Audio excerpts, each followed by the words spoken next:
Hello, my name is Filiberto Amati. I'm a partner at Amati & Associates in Warsaw. We have another Fire Chat series today with Elisabetta Borghi. Welcome, Elisabetta. Today, we have a very interesting subject and a subject which is very dear to me. And our guest today is Michele Ardoni. Welcome, Michele.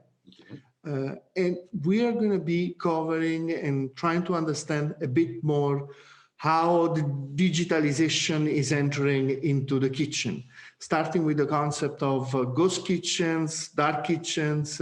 We will dig into the difference between those and understand a bit how Michele is developing an innovative business in the sector in Italy. This is extremely important because we have seen that in particular with the lockdowns, a lot of food and beverages operator, restaurants, hotel, cafeterias have been impacted heavily. And many of them managed to digitally pivot thanks to delivery applications. But the question is, in the short to medium long term, can they survive?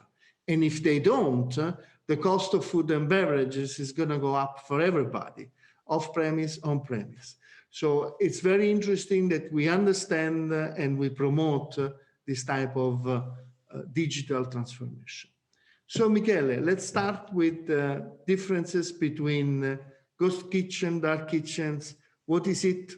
Or is there even a third definition, a third element? What are they? Hello. Okay, Filiberto, thank you for the invitation and thank you for the questions. We launched a startup in June 2012. So a few months ago, about developing innovative concepts for the food delivery. And we started basically defining three different business model for the food delivery. One is cloud kitchen. The second is ghost kitchen. The third one is the dark kitchen. Basically, cloud kitchen, or with the definition cloud kitchen, we talk about a co-working space. It's basically a real estate investment. So some company or some landlord who owns a big space and he can divide this big space, this big warehouse or what else, in different kitchens, and they can rent each kitchen to a different company, a different brand. So to someone who only wants to deliver food to the consumer. So there is no dining room. You can divide it in 6 portions. Each portion is like a desk in a co-working office. So each desk, each room is for some different business owner, and this business owner is working directly, delivering to the consumers. So no dining room. This is the cloud kitchen. The second business model is the ghost kitchen, which we love more. Ghost kitchen allows an entrepreneur to develop his own restaurant without dining room. So he can produce menus for the consumer. We can develop inside this space up to 6-7 different brands. So it can create a mix for the customers. So you can start with the poke, with the pizza, with the pasta, with the sushi, only with drinks and everything that can satisfy the local demands from the customers. So this is a ghost kitchen. So one single investor, one single business owner that can deliver up to 6-7 different brands, different menu.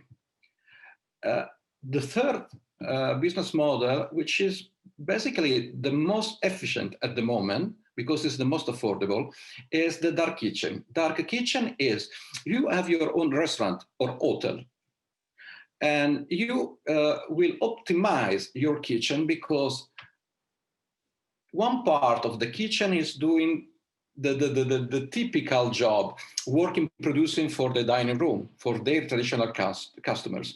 But let's say the third part of this ghost kitchen, of this kitchen, sorry, is producing for other brands. So delivering brands of others, only for the food delivery.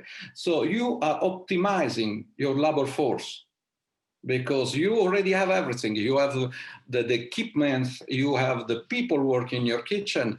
And if in this period with COVID, post-COVID, pre-COVID, you are losing part of your business, part of your customer, you can integrate the loss with a new business model, which will work on numbers. So basically, you can optimize this kitchen working on the data you collect from the customer, so you can decide which brand is the most performing with your kitchen and replace it if this is not working.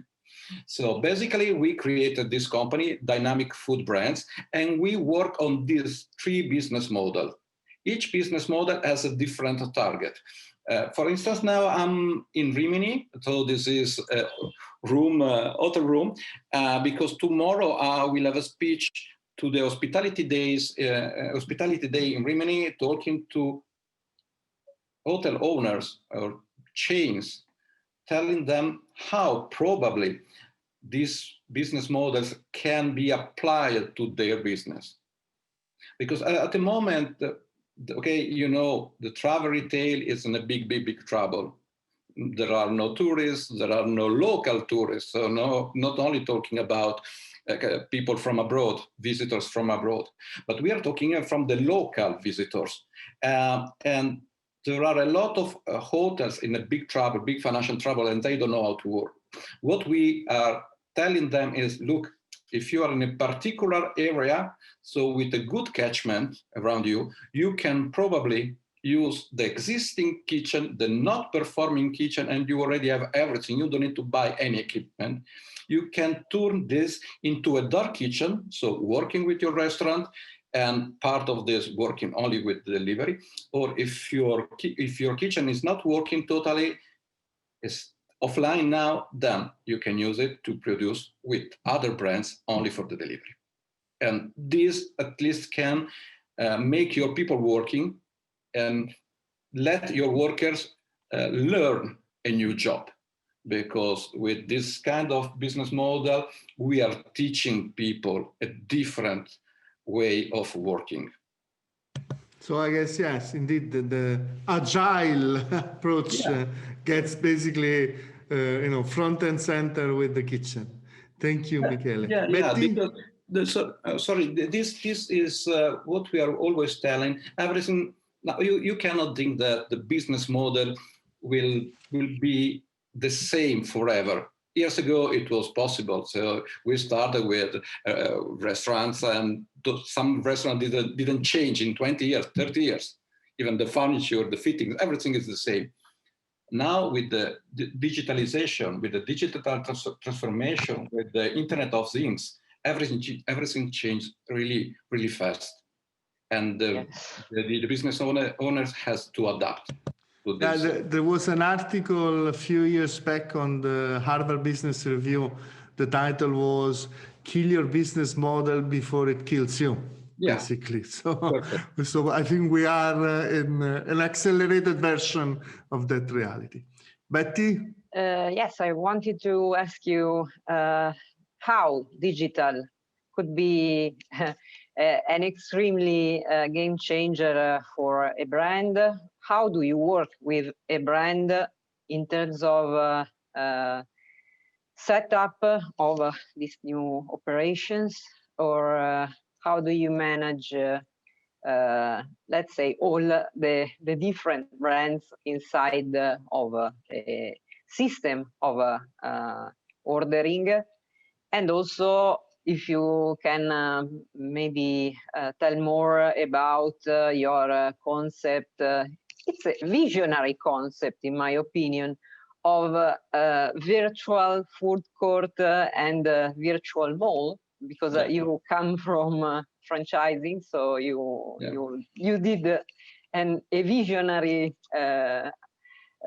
business model in this case. Okay. Yeah, okay, that's good, because now I know what to do in the next 3 hours. We'll be talking about about this. Basically, what I learned traveling and living abroad and working in different fields, I started my career in the electronic market. Everything is about numbers and data. If you don't know the data of your business, you don't know, and you don't own your own business. So what we started as a first step, we started with creating an innovative way to manage data. Ghost kitchen, dark kitchen, cloud kitchen are just the way to collect data. Those data are needed by the brands to develop their strategy and their networks. So this is the most important thing. You need to work on data, and you need to make your company agile, as Filiberto said before, and to make your company modern. Until you are some kind of small company, small restaurant owner, and you want to work like an artisan, you will not grow.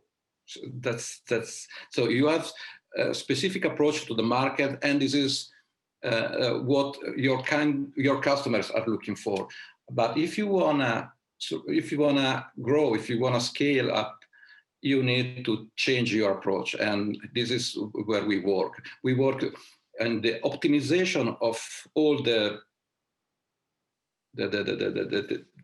chain, supply chain.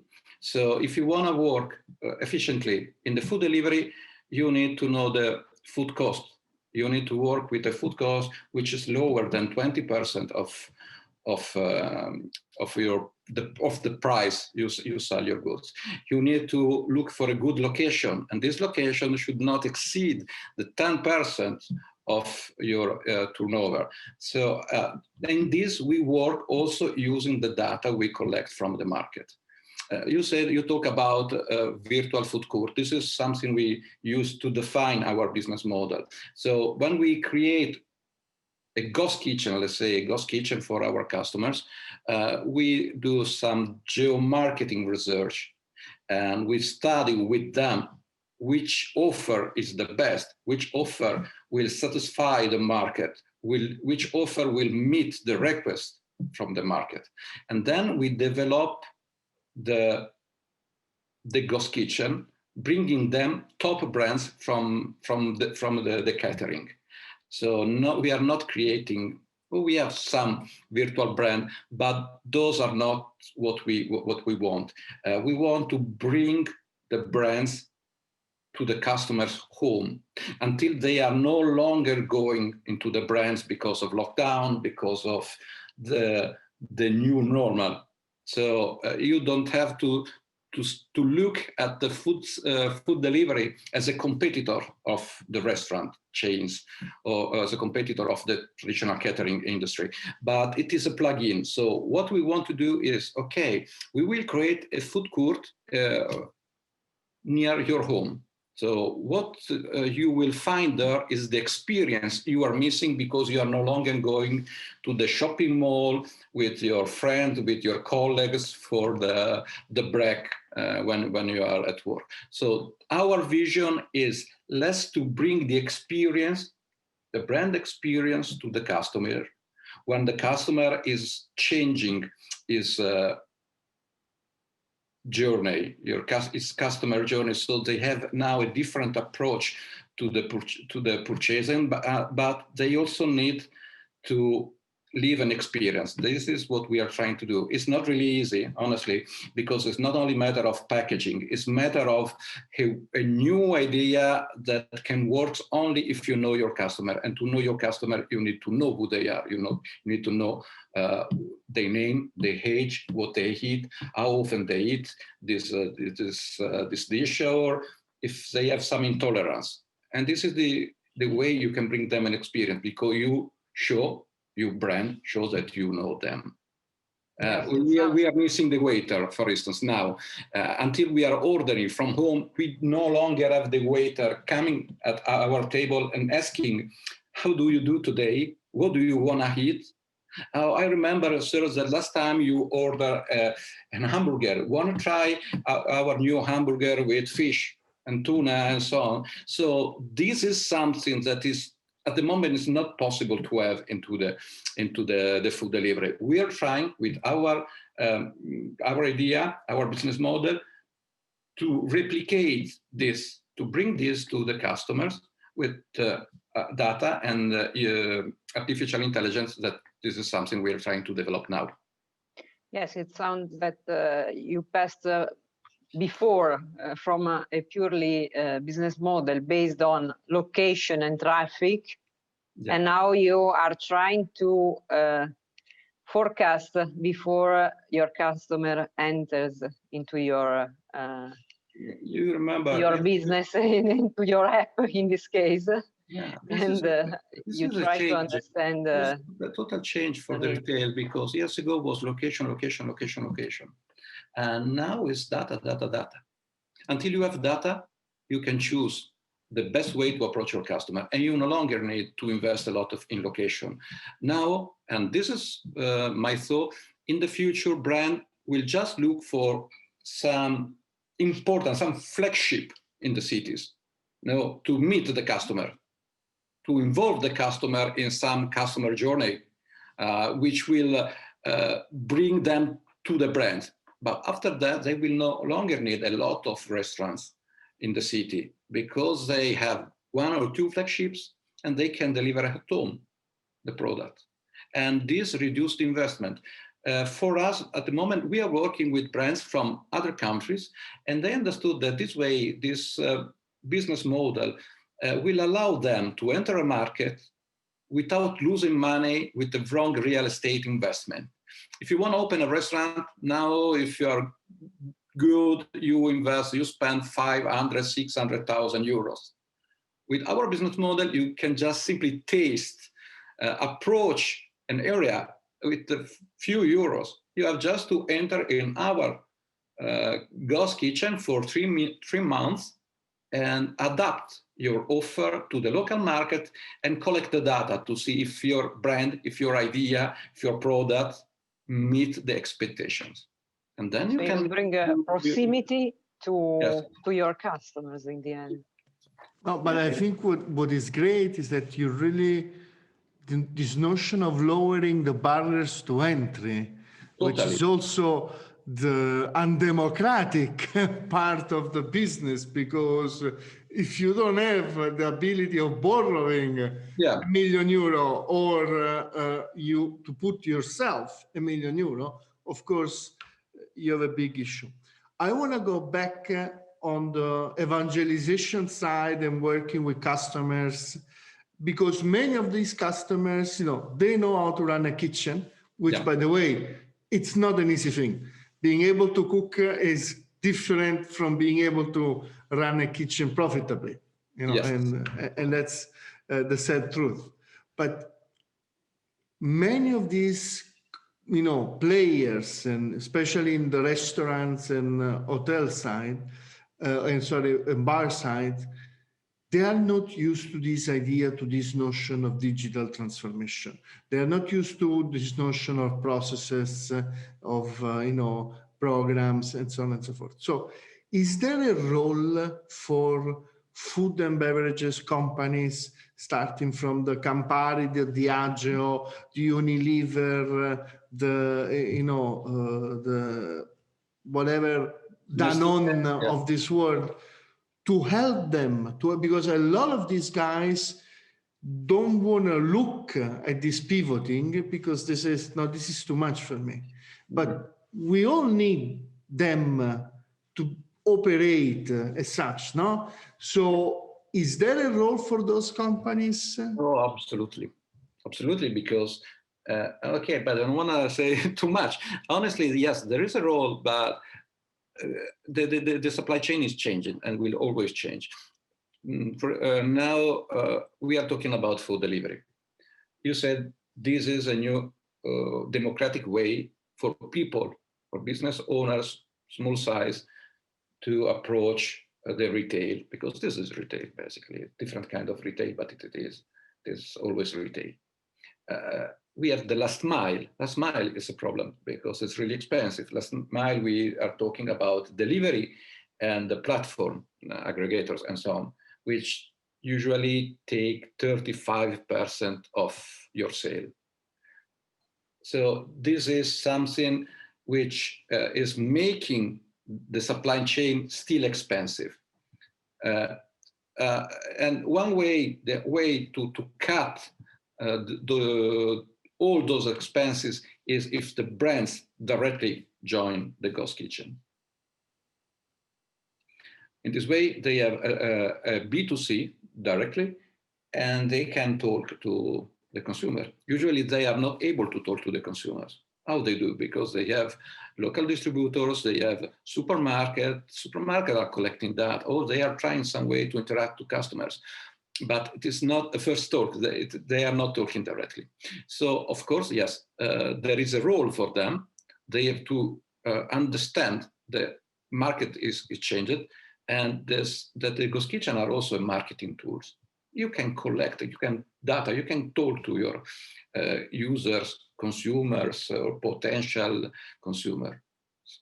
So yeah, they should, because some of them are already talking to us, they should invest, because the market is changing fast, and during the lockdown, some of them suffered a lot. Why? Because people was buying the products in the supermarket as much as they could, and they were cooking at home, not buying products from these big multinationals, which was about pre-cooked products or dry products for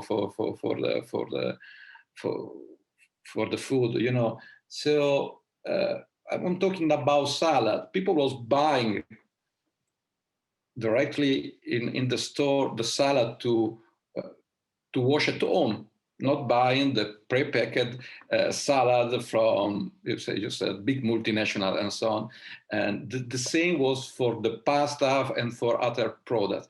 So okay, yeah. But what I'm interested is, because I think those large companies are very good in understanding what digital transformation and how online retailing works.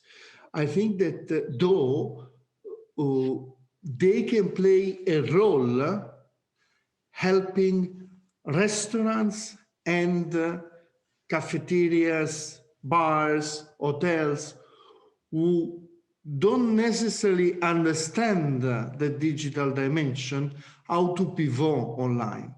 So my question to you is more not how Unilever is pivoting, or how can they help their food service customers pivot online?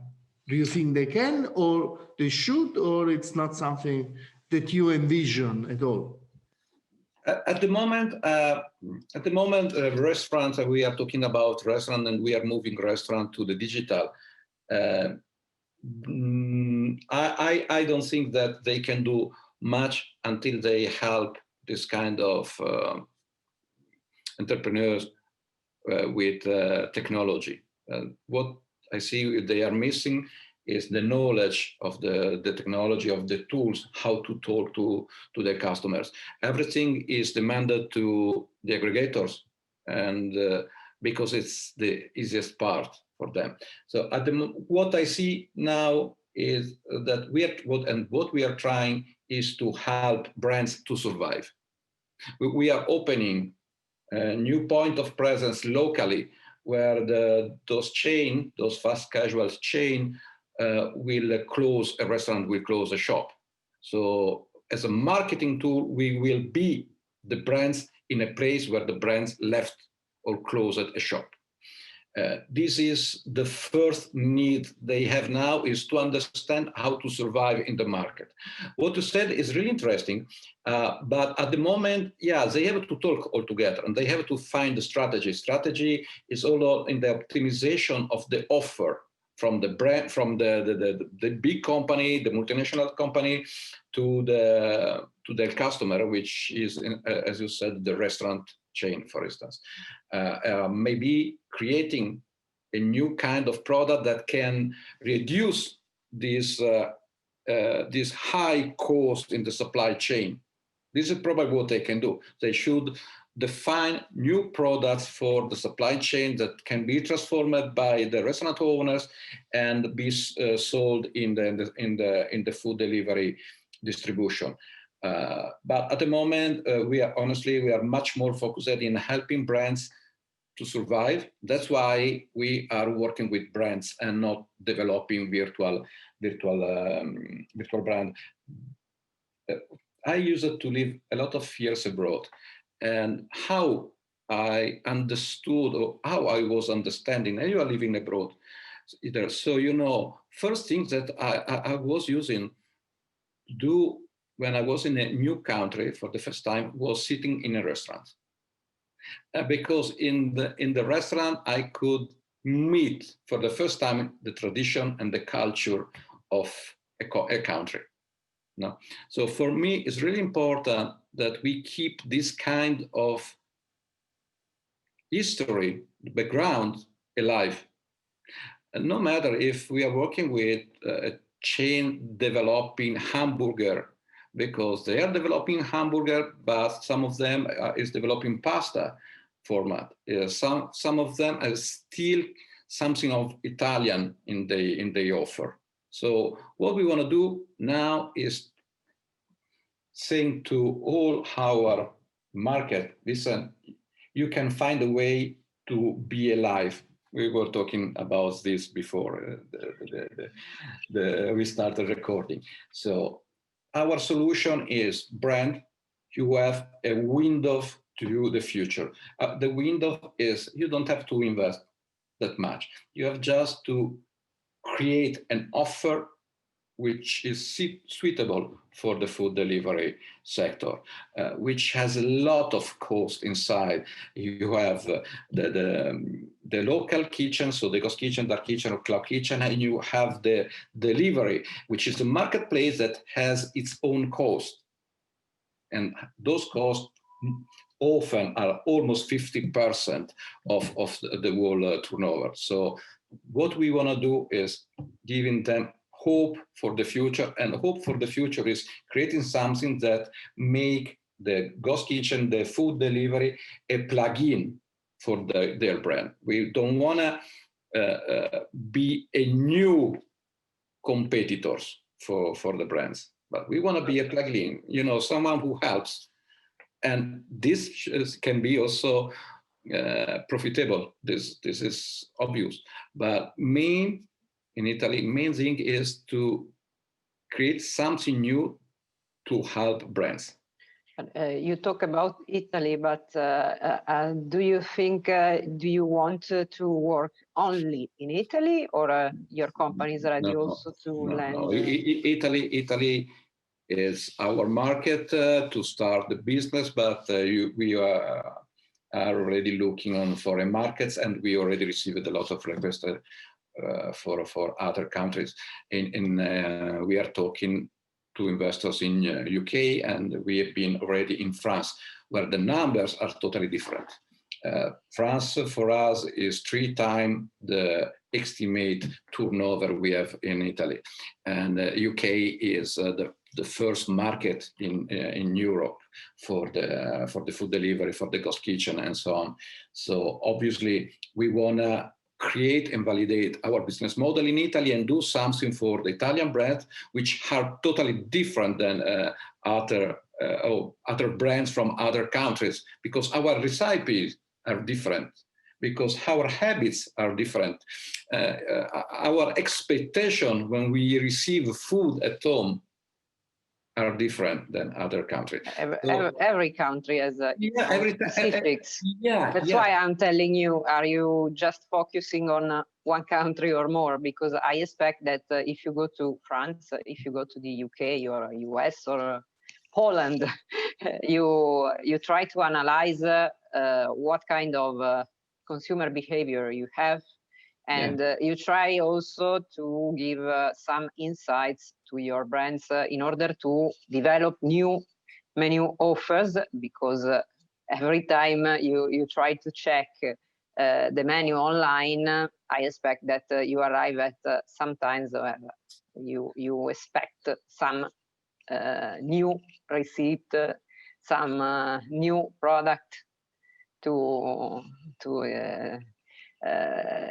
try to satisfy your expectations. So the consumer is normal, has a huge problem of loyalty. If he doesn't receive what he expects, he goes everywhere, but he doesn't come back. And also they expect more. Customers as the powers. Okay. Yes. Stop.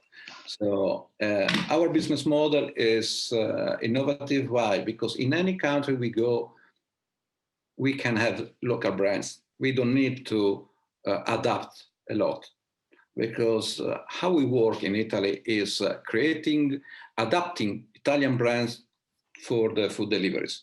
And the same thing will be done in each country we can go. We've been in France, and in France we already found brands that can perfectly fit with our business model, because in France, the delivery is much more evolved than in Italy, and same is in the UK. Of course, with our business model, we can bring Italian brands to the UK, to France, because it's like, you do a swipe on your mobile phone, and you can change a brand if the brand in the ghost kitchen is not performing. There are no fees to pay for the ghost kitchener to have one of our top brands. Usually, if you want to run a business with a top brand, you have to pay an entry fee. There are no fees with us. No, at all. Because the new business, the new normal is totally dynamic. It's not stable. Everything is changing day by day. We started developing our idea in November. We started creating our business model in February, but we changed our business model probably 10 times in the last 8 months, because everything is changing so fast that we understood that we need to create something totally flexible. No scheme at all. We have the rules, but everything must be really easy, plug and play. You take a brand from Italy and you try this brand in the UK. If it's working, if it's not working, you replace it easily. It is Ghost Kitchen, Dark Kitchen, Cloud Kitchen are working on modules. So you bring a modules to a location. If it's working, okay, you keep it and you add a new model. If it's not working, you simply remove. Everything is digital now. The shipping and the handling. Is it also an advantage for a brand to test? Because when you try to do a new business model, you never know if it works or not. Yeah, as I said before, we can be a marketing tool. So you enter a market using one of our ghost kitchens or our system, which is running the ghost kitchens, and collect data, analyze data, and day by day adapting your offer to the data you are receiving, to the feedbacks you are receiving. And this is, as Filiberto said, totally democratic. We are now talking to 2 different companies in Italy, and they are small business owners. One is from Sicily, the other one is from Puglia.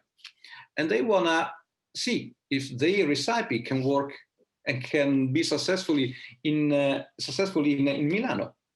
And what we are doing for them, we are using one of our restaurants to use them as a dark kitchen. So we will add part of their recipe, of the offer in our restaurants, and we will sell them only with the delivery, through the delivery, for 3 months. And in those 3 months, they will adapt the offer based on the feedbacks we receive from the customers, the numbers. This Panzerotto is not working with the Nutella. Let's try Panzerotto with formaggi, with cheese inside. Let's try a bigger size. This is what we are going to do. So totally democratic. Our idea is creating a real food court. So when our application works in this way, you decide decide in which location you wanna order, in which venue you wanna order your meals, and you will find 4 or 5 different brands inside. Probably 4 top brands, mostly will be 4 top brands and 1 brands that we are boosting, so we are accelerating. Because when you enter for I Love Poke, which is one of our brands, is the most popular poke brands in Italy, you see that there is also this brand from Sicily, or this brand from Puglia, and you want to try their recipe, their offer.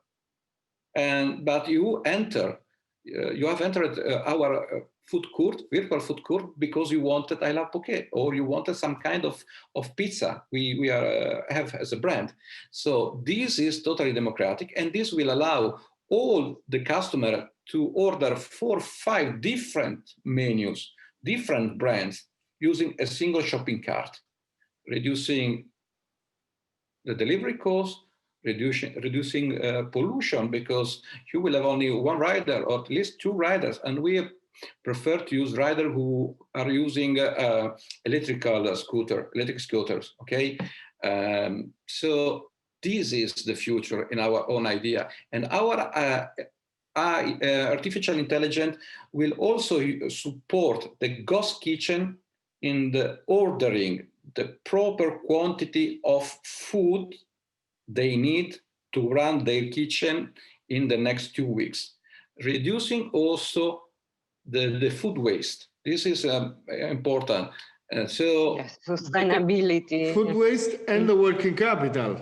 Yeah, absolutely. So you don't have to invest too much to have a big stock. Big stocks are useless now with the technology, because you can receive what you order in 2 days in Italy, and not only in Italy. So you don't need to invest too much, because if something changed, like now is changing, new lockdown or not, you don't have something that you paid in your stock or in your refrigerating cabinets, because you can adapt the order and the brands you are offering to the market according to the market needs. This is easy. Why? If you go to the supermarket, you buy what you want. Why you must be forced to buy something you don't need? This is democratic. I like this word, Filiberto. Thank you very much. Okay, now we are really democratic. Let's say that we're democratic. But this is the technology. Technology can be really democratic if you know how to use it. So Betty, one last question. You said that your mission is to save food service. So yeah, I wish. My question is that, are you trying to preserve also employability in a certain area? In this case, I would say in all the territory in a country, or can you think, do you think you are more oriented to digitalize and modernize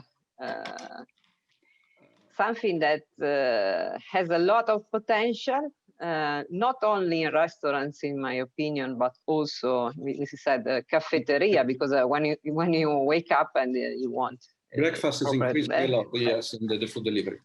Yeah. There are 2 different approaches to this business, from some company and from us. I think that worker, and this is not my thought, this is the true, workers are consumers. So you really need to keep a balance between the 2 things.